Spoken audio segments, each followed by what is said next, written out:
right, well, welcome to our first episode of Between Two Covers. It's a video podcast that we're doing. I can go ahead and introduce myself. My name is Jennifer Minter. And I'm Patricia Manzella. And so we are the hosts of Between Two Covers, which is sort of our venture into podcasting. This is basically a chance for us to let you, the audience, know a little bit more about us. I know that a lot of times people tend to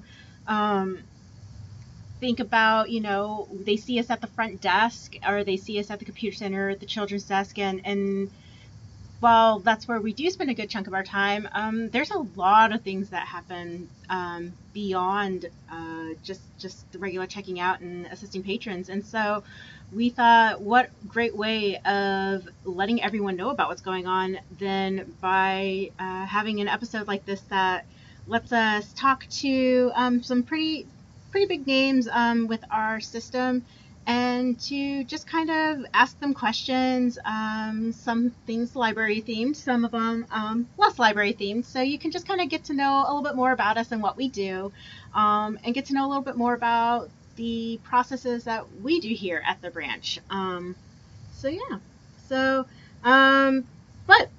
just to be kind of ice-breaking, how was your weekend, Patricia? It wasn't too bad, just gardening and going to Lowe's, which was kind of crazy with people walking around with no masks. Oh my gosh. But bought a bunch of plants and doing some container gardening. How about you? So, same thing. Well, I didn't go to Lowe's, unfortunately, because I have no patio. I have a concrete patio. I don't have any grass. But eventually, I do want to start getting some the hanging baskets. Right. So that can hang over. I have a sort of like a wrought iron fence around my little patio area, and so I bought some last year, but now I got to get the actual pots to go inside of them. And I'm debating what I want to do, because I kind of wanted to do, last year I did basil plants, and I learned very quickly that I was really bad at it. Just because it was like, it seemed like it was doing so well, and then it was like, when the leaves finally came, they came in yellow, and so I'm sure I did something wrong. I probably didn't water it as much as I was supposed to. Yeah. When they're in containers, you got to water them every day. Oh, absolutely. And with basil, you got to pinch a little bit off the top, all the time, and then it gets like bushy. See, I did not even think that. What I did, I think, was I basically stripped like all the leaves off the plant and then stuck them, then stuck it outside, and I was like, I'd go in and water it a little bit, and it was just like, granted, I'd water it maybe once, I'd water it when I get home from work, essentially, so I'm sure I was not watering it nearly as much as I needed to, so we're going to try it again. Better luck this year. Yeah, so I might try it again this year. But other than that, just went out with a couple of friends to one of the local cideries, and they had a New England seafood truck, which always gets a huge crowd. So It was really a good opportunity, and I love it because they are good with social distancing. Like the tables were really spread apart, and they basically, you had to have your face mask on, it was sort of like a bubble. Like, as long as you're at the table, you can have your mask off, but as soon as you get away from your table, you need to have your mask on. So. Right. What'd you have? Oh, so they do mimosas for Sunday. So I took advantage of their mimosas. And they were doing them in like little collector's cups for a little extra. So I did that just because I'm a sucker for collectibles. So definitely got those. And then we got the lobster rolls. And oh my gosh, their lobster rolls are so good. It was definitely well worth it. It's a little pricey, but it was definitely well worth it. So. Yeah. All right. Well, enough about us. We should probably get started with our first guest for our pilot episode of Between Two Covers. So, Patricia, when you and I were kind of talking about who we wanted to do for our first interview, we were kind of throwing out some names as to who, we thought would be really good to have on our podcast episode, and we both kind of unanimously agreed that we thought, who better to have as our first guest than our director, Sonia Antoine, come in and talk to us for a little bit. So yeah, you want to kind of give your thoughts on that? Well, we figured that, why not go all the way to the top and have someone that's got the big picture, of the system, and that she could give us an idea of where we're going, where we're at right now, the challenges we're facing right now during the quarantine. So we thought that would be a good place to start. Awesome. Well, I wholeheartedly agree too. So I definitely think that it'll be nice to hear what she has to say. So let me get her dialed in here, and then let's give her a talk. So let's see, it's dialing.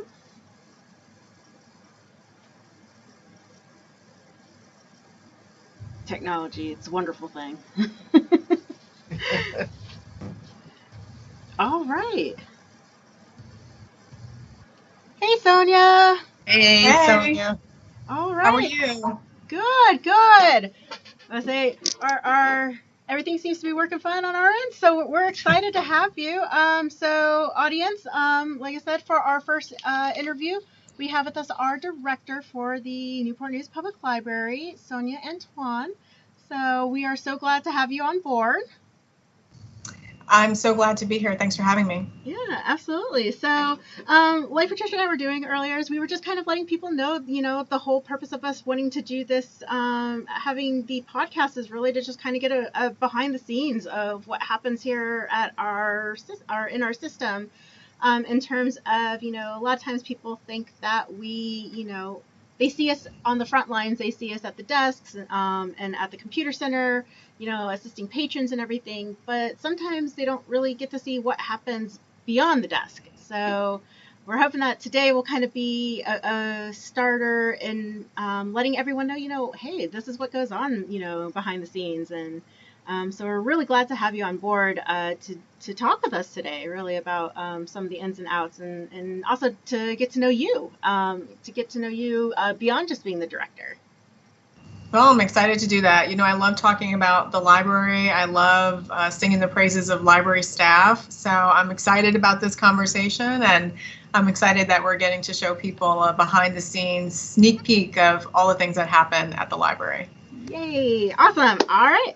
Well, so one of the things that we kind of are going to start with is just kind of an icebreaker segment, just to kind of help get ourselves ready for some of the more deeper cuts as we go along. So I'm going to start. So one of the things is, so obviously with us having the stay-at-home order, stay-in-place order, it's given us, an opportunity to kind of maybe do some things, take on some new hobbies, new activities that maybe we wouldn't have had the time to do in the past. So I ask you, what sort of new things and hobby did you pick up during the stay-at-home period? Well, I started container gardening. I appreciate good landscaping. I always admire people that have nice gardens, but I'm always like, ooh, I want to do that, but I never actually do it myself. I appreciate fresh produce because I love to cook. I love going to a farmer's market. I love fresh produce. I love fresh fruits and fresh vegetables. However, I don't actually like to garden myself. I never have. So I just wanted to try my hand at growing my own vegetables, especially because I consume so much of it. I figured, it would probably be more cost effective in the long run if I learn how to grow my own vegetables. So I've started with a pot of soil that I have in my dining room area, and I got a great book on container gardening, and it said I could grow cilantro and basil in one pot, and that turned out to be an absolute disaster. So now I'm trying my hand at growing spinach in my house. So we'll see where that ends up. So stay tuned. All right. Well, it's not vegetables, but soon we're going to have a virtual program that I did on container gardening. So that should be going up soon. Yeah. Sign me up. I need all the tips I can get. Now that the governor is kind of opening things back up, what are you most looking forward to doing? I want to travel. I want to get on a plane somewhere. I want to fly away to some like exotic tropical beach or something. That's kind of what I'm really looking forward to. Maybe even getting on a cruise ship. Yeah. I can't knock it though. Chances. Cruise ships are so much fun, so I definitely hope that we have that opportunity. Yeah, I don't know. They seem like they're floating petri dishes, so I don't know. Maybe that'll have to hold off for another year or two. But that's what I'm looking forward to. But in the immediate future, I would really welcome just being able to go to the beach. Even here locally in Virginia Beach or in the Hampton Roads area. I want to go for a hike in Nolan Trail. I really miss that. Going to the movies, the simple things in life. Yep. Okay, great. Awesome. Well, so obviously, you are a director, but most people that come from the admin level, they usually start from a library perspective. So our question is, how did you get your start into the library field? Great question. My very first job when I was 16 years old in high school was as a page at the Comstock Public Library on Long Island, New York. I would work there evenings and on weekends, and there were a group of teens who all had the same job title, and we all worked together on the same schedule. So that was just a really great job and a great experience for me. I loved that job. It introduced me to the world of public libraries. Up until then, I only really ever used my school library, so that's really what I was familiar with. And the public library was like, my school library, but 10 times better. It had so many more books and just so many more resources. And every time I was out shelving or shelf reading, I was also making lists on the side of all these books that I wanted to read.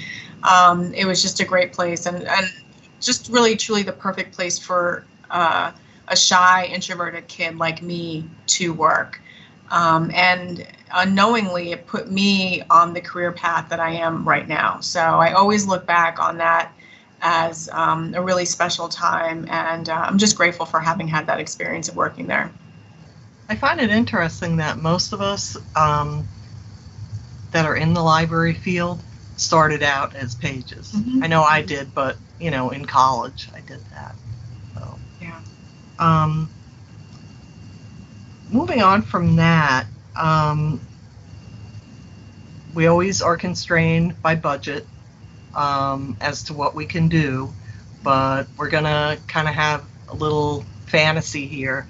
And if you were given an anonymous donation of $100 million to use however you wanted, how would you spend it? That's easy. I would build new libraries throughout Newport News.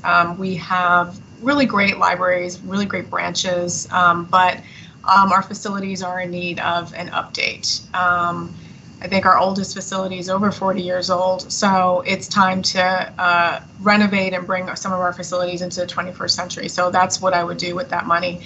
And in addition, probably build additional locations. We do have some gaps in our service area and parts of the city where we do not have a presence. So I would hope to just renovate the facilities that we have currently, but then also add a few more.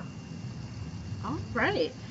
Well, so that kind of gets us from the icebreaker. So we're going to kind of delve in a little bit deeper. So we're going to have our what we call our deep cuts questions. So some a little bit more serious, more heavier topics, but some really good topics. And I definitely can't wait to kind of hear your thoughts on them. But I'll get kind of started on that. So obviously COVID-19.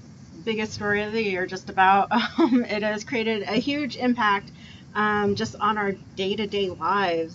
Like I said, we're still currently in the stay in place order until June 10th, so good things on the horizon, but it was kind of a interesting ride leading up to this point. So knowing that, how has COVID-19 impacted libraries, and how do you think that not only us as a system, but as an overall whole libraries system how have we adapted to the uncertain and at certain times rapid changes? Mm-hmm. I think adaptation has been key. The pandemic has shown that public libraries are as relevant as ever, and how they're needed in times of both calm and during times of crisis, and how communities rely on public libraries for access to information and the internet. And despite being closed to the public, libraries across the country and the state have remained nimble to stay engaged with their patrons. And Newport News Public Library is no exception. So for example, here at Newport News Public Library, physical access to our collection has been hampered. So we beefed up our digital collection so that people could download ebooks and e-audiobooks and stream music and movies for free from the safety of their homes. We launched touchless curbside pickup last week so that people can have access to our physical collection again. We distributed free books to kids last month. In-person programs typically are a big part of what we do, but because we couldn't do that, because we were close to the public, we moved to virtual programs and online reading challenges. Providing access to computers and the internet is another core part of our mission, but with branches closed to the public, we really had to get creative. We extended Wi-Fi in our parking lots. We launched mobile Wi-Fi service so that library staff are driving around to designated spots around the city and providing access to people who are nearby or parked in that same parking lot. So we're nimble, we're flexible, we're getting creative on how we can connect with our community. And I'm proud of the many ways that we've reinvented ourselves so that we can serve our community. Great. Well, at some point, we'll be coming out of the pandemic, hopefully sooner than later. And after that, what kind of new things do you see on the horizon for NNPL? Well, we do have a lot of exciting things on the horizon. In the fall, we're really, really excited because we're going to make sure that every child in the Newport News public school system has a public library card. And we're really excited to be able to partner with the schools to make this happen. Last fall, we had a pilot with preschool kids, but this time it's going to be all kids pre-K through 12. So that's 29,000 students with immediate access to their public library. We've also been focusing on investing in our facilities. The second floor of our Main Street Library is currently undergoing a renovation.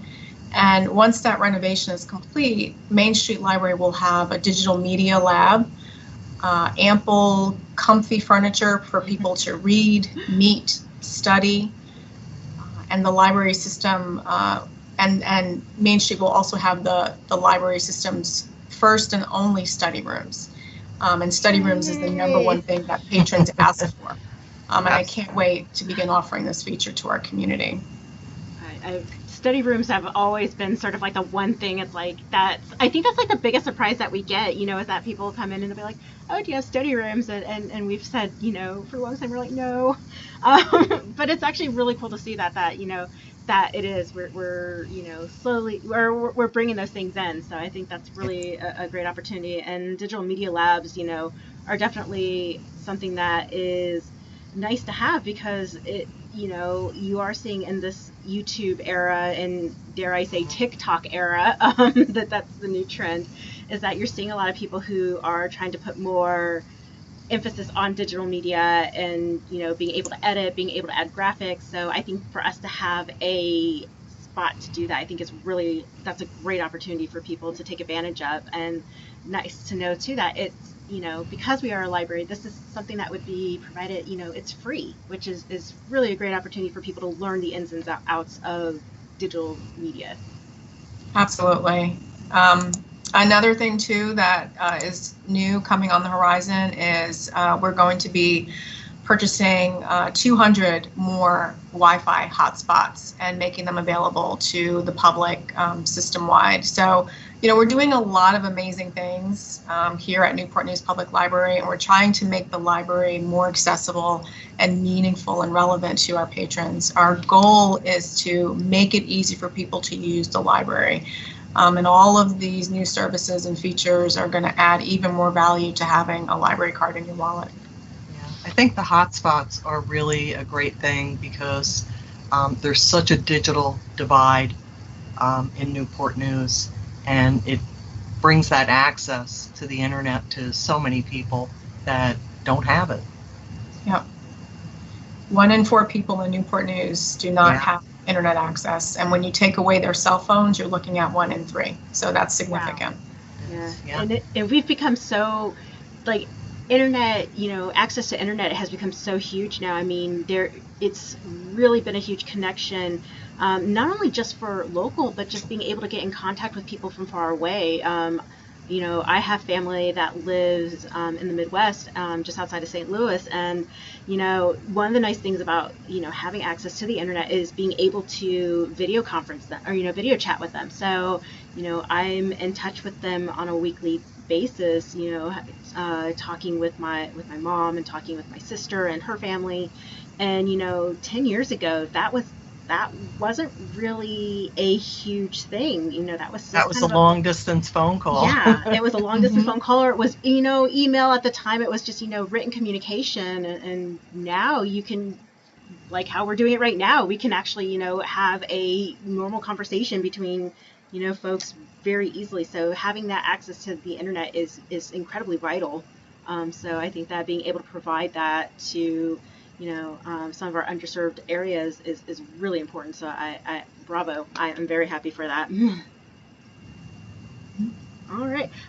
Well, so what do you feel is the biggest misconceptions of libraries? And how do you feel that those misconceptions are being addressed?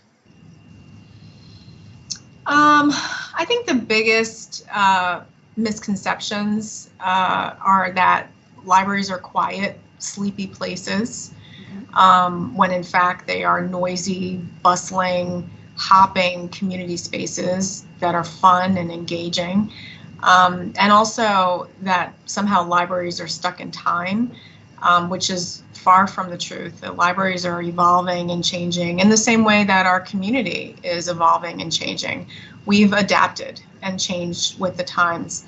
I remember when I got into libraries, we never had yoga classes at the library, or we really even much adult programming, but yet that's a lot of what we do. We didn't have maker spaces with sewing machines or 3D printers, and yet now we have that. There was no ability for you to go to the library and somehow take the library internet home with you, but yet we do now have that capability with circulating Wi-Fi hotspots and allowing people to check that out.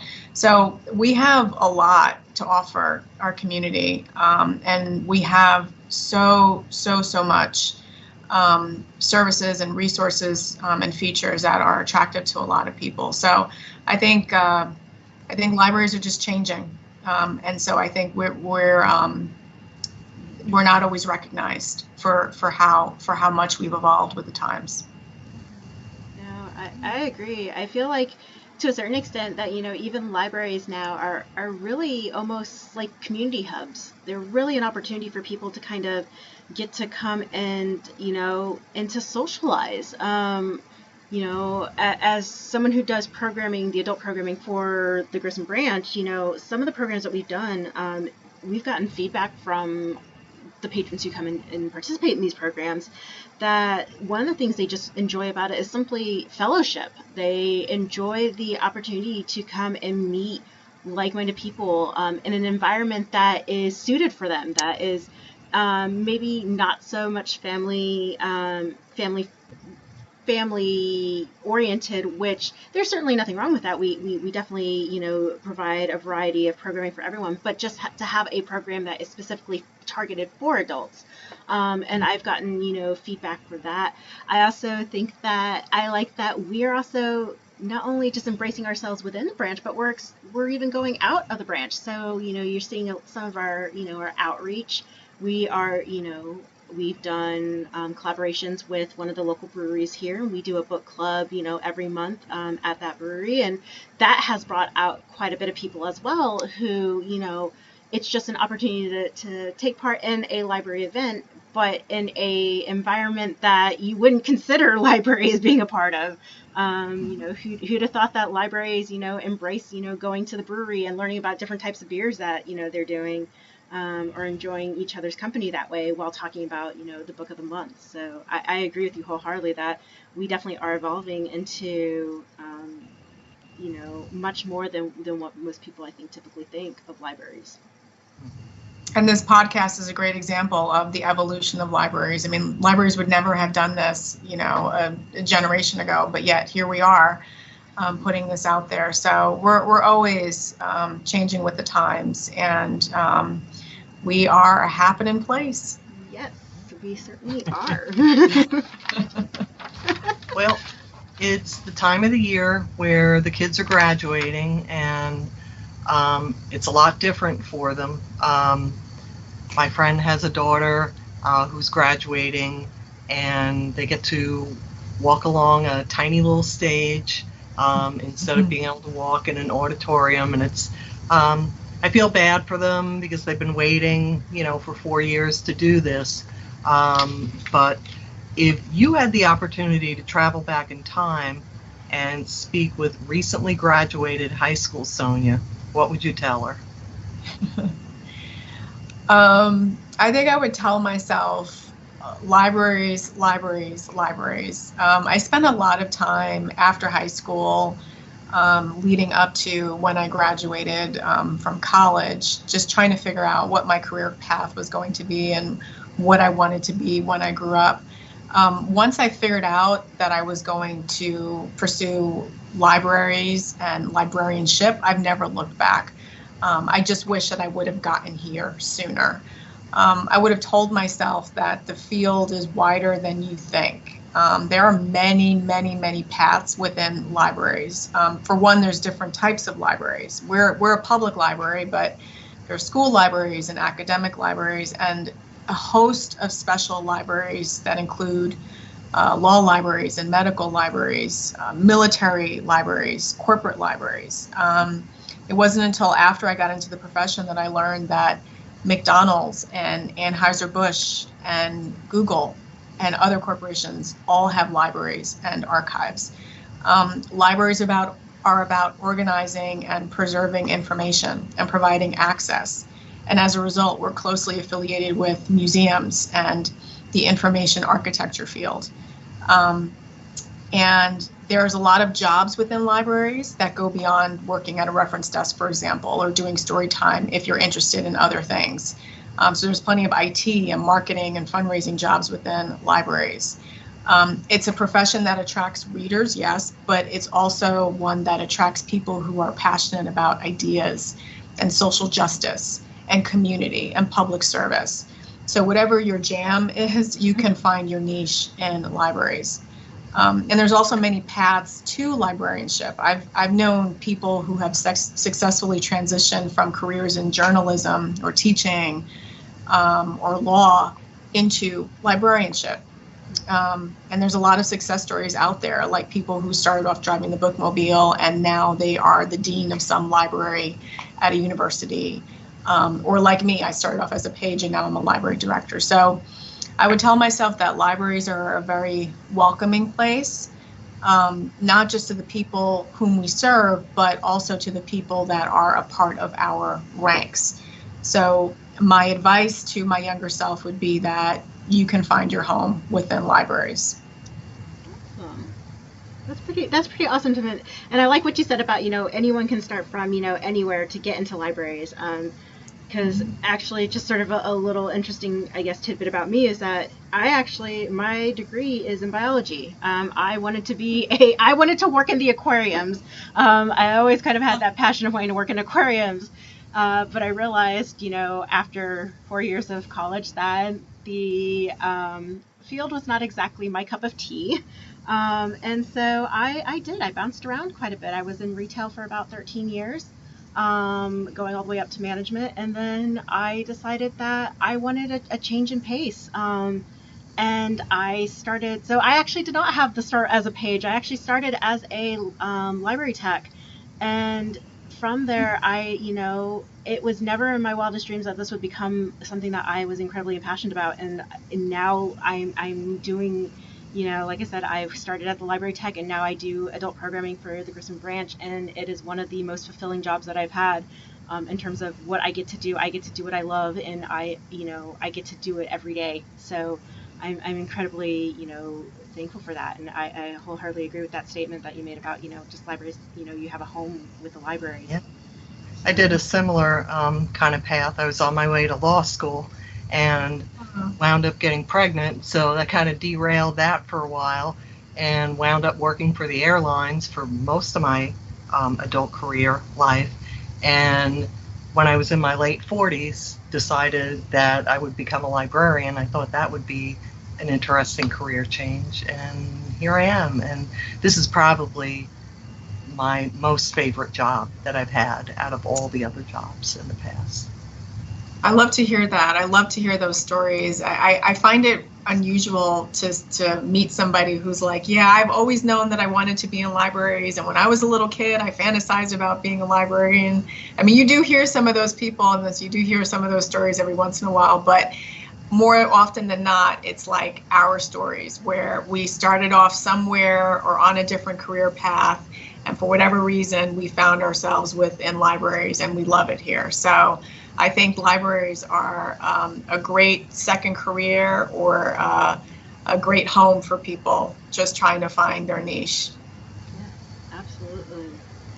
Well, these were some great questions that we have for you, but we're gonna get a little lighter now, because after all the serious some of the more heavier stuff, we definitely want to end it on a much lighter note. So this is the lightning round segment of our podcast here. So Patricia and I are going to go back and forth here, and these are some pretty simple standard questions. We give you two options, you choose one. So I'm going to get started. So first off, Coke or Pepsi? Coke. Pineapples on pizza, yes or no? Yes. It used to be a no, because I thought it was gross sounding, and then I actually tried it, and I was like, oh wow, this is really good. Yeah. So I'm a convert. All right. So some of my younger audience members may get this question because it's a Reddit question, but it says, would you rather battle 100 duck-sized horses or a horse-sized duck? So yeah, this is a really weird question. Reddit's weird though. So. Oh gosh, the first one, 100 duck-sized horses. All right. Ski resort or sandy beach? Sandy Beach, yes. All right. 80s or 90s music? 80s, hands down. 80s is the decade for pop music. Yeah. Awesome. I'm an 80s baby. Takeout or home cooked? Probably home cooked, because I like to cook. All right. Popcorn or candy? If I was like on a deserted island and that's all I had, I'd probably go for the candy.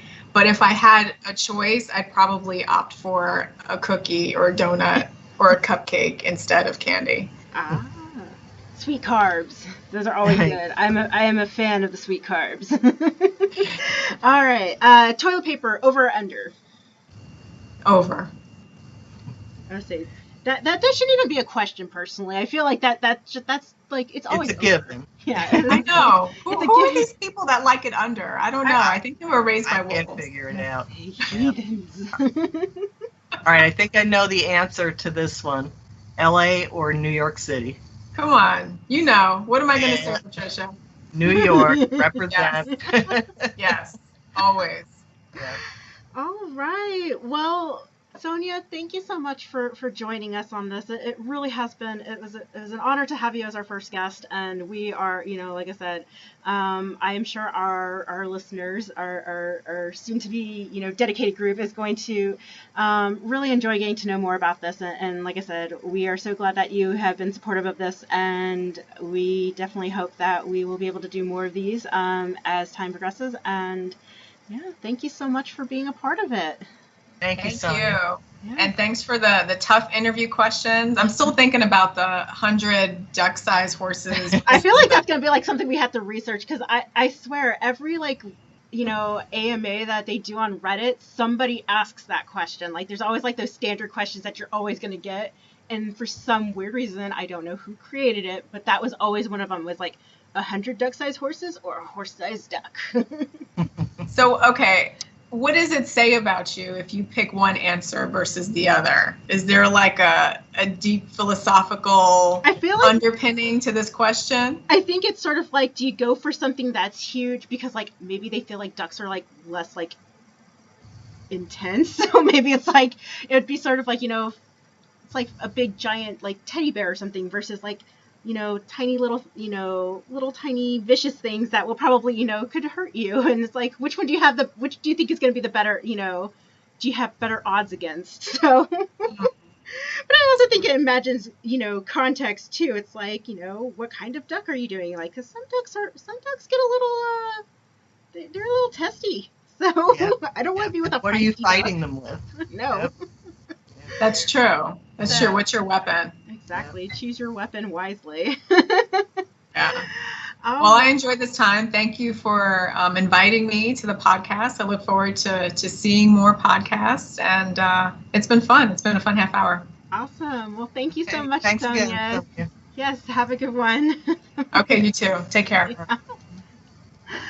All right. Well, thank you so much again, everyone, for joining us on our adventure with video podcasting. Patricia and I have had an amazing time. Yep, it's been great. It's good to get some personal information about our director. Yeah, absolutely. So, if you're watching this on YouTube, feel free to give us a like and a subscribe down at the bottom to get some more fun and informational content. And if you also are not a fan of our Facebook page, we definitely, we'd be happy to have you like our Facebook page. You can learn a little bit more about some events that we have coming up here. We've got some really great programs slated to come on tap for June. And we will actually be starting our summer reading program for all ages. So everyone has an opportunity to win some amazing prizes. So we'll be providing some more information about that on our Facebook page and also our library website. So NNPL.org. Feel free to give it a click and learn about all the new things that we've got going on right now. I think that we did pretty good for our first one, Patricia. So yep, I think so too. All right. I'm looking forward to more. All righty. Well, this is Jennifer. And this is Patricia. And we say thank you so much for joining us, and we'll see you next time. Stay happy, stay next healthy. Time.